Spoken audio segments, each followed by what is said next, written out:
రాబోయే ఎలక్షన్లో ఎవరు వస్తారు అనుకుంటున్నారు? ఈసారి జగన్మోహన్ రెడ్డి. జగన్ గారు ఖచ్చితంగా. మరి పవన్ కళ్యాణ్ గారు తెలంగాణలో కూడా పార్టీ ఇప్పుడు పోటీ చేస్తా అంటున్నారు, గెలిచే అవకాశం ఉందంటారు. అక్కడ కష్టమే అంటారు.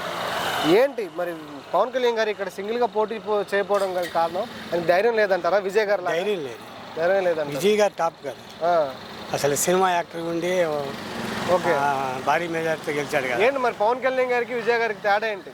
విజయ్ గారు ఎక్కడ, పవన్ కళ్యాణ్ ఎక్కడ? ఓకే, మరి జగన్ గారికి విజయ్ గారు కష్టపడి తిరిగాడు, గెలుచుకున్నాడు. జగన్ గారు లేదు కదా.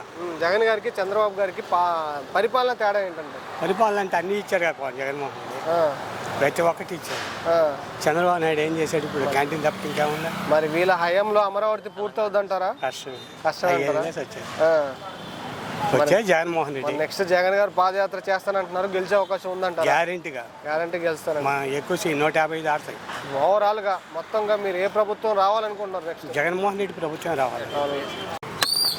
రాబోయే 2029 ఎలక్షన్లో జగన్ గారు వస్తారనుకుంటున్నారు లేదా ఇదే కూటమి ప్రభుత్వం వస్తారనుకుంటున్నారు? సరే, నేను ఒక విషయం చెప్తాను. జగన్ రావచ్చు, చంద్రబాబు రావచ్చు, ఎవరైనా రావచ్చు. మనిషి ఏం ఆలోచిస్తున్నారు ఎవరు చెప్పలేము ఆడ ఓటేసే వరకు. ఒకటి నేను అనేది ఏమిటంటే, సామాన్యునికి ఇండిపెండెన్స్ అనేది ఉందా అని మిమ్మల్ని అడుగుతున్నా. ఓ మాట చెప్పండి. స్వేచ్ఛ ఉందా సామాన్యులకు? ఎట్లాంటి స్వేచ్ఛ? స్వేచ్ఛ అంటే ఏమిటి? బయటికి బట్టలు ఇప్పుకొని తిరిగి అట్లా స్వేచ్ఛ కానీ అనేది. సామాన్యునికి ఏదైనా సమస్య వస్తే ధైర్యంగా వెళ్ళి పోలీస్ స్టేషన్లో కంప్లైంట్ ఇచ్చే స్వేచ్ఛ ఉందా? అది కావాలి నేను. ఎందుకు లేదు? ఉంది కదా.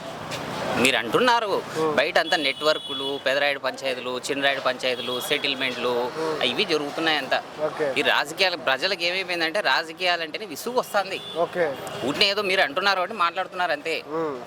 మీరే చెప్పండి, హృదయం గుండె మీద చేసుకోండి, చెప్పండి.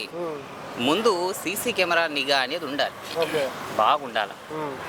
ఇంకోటి తప్పు ఇప్పుడు మొన్న ఒక ఆయన చేశాడు, ఎవరు ఆయన కొడుకు చేస్తుంటే, ఎవరో బండి సంజయ్ అని ఆయన కొడుకు చేశారు కదా, ఎంత బాగా దాన్ని పట్టుకున్నారు. అట్లనే పెద్ద పెద్దోళ్ళు ఎన్నో తప్పులు చేస్తున్నారు, అవి పట్టుకోవట్లేదు. సామాన్యులు గట్ల చిల్లర డబ్బులు వారికి పాపం వాళ్ళు ఏం చేస్తారు? తినడానికి తిండి లేదు, ఏదోటి ఆ ఉండే నాయకుని పోగొడితే బిర్యానీ ప్యాకెట్ 100 రూపాయలు ఏదో చేతికొస్తారు. పొలిటికల్ నేను చెప్తాను, ఇది సంబంధం లేనిది. పొలిటికల్గా సామాన్యులు పడే ఇబ్బందులు ఇప్పుడు ఏ పొలిటికల్ పార్టీ అయినా సామాన్యుల కోసమే కదా. ఇంకోటి నేనేమంటున్నా అంటే, ప్రతిదీ మనం అనరాదు. ఇప్పుడు కోటీశ్వరులు ఉన్నారు, వాళ్ళు పెట్టే భిక్షనే ఇది అన్నా క్యాంటీన్ అంటే. మనం ఇచ్చే డబ్బులు కాదు. వాళ్ళు వచ్చి ఇక్కడ తిన్నారంటే మళ్ళీ మన